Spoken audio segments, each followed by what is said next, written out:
আগে চলে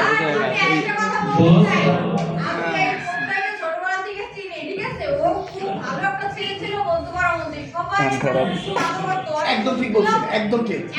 লক্ষ্মী ছেলে ছিল, সবাই ওর আদর করতো। আগে ছিল, এখন কি আছে? পছন্দ ছিল, এখনো ভালো, এখনো ভালো। স্যার, আমি ঠিক আছে, এখন আমি যখন অফিসে গেলাম একদিন দেখি আমি পেয়ে কি আমার তো ছিল একদিন উন্নি তো কথা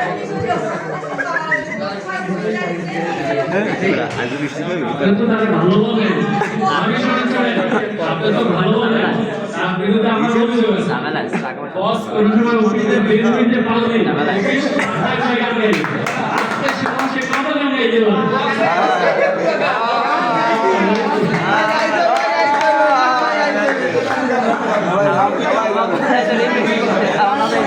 ঠিক আছে তাহলে সাথে থাকবে একসাথে কথা।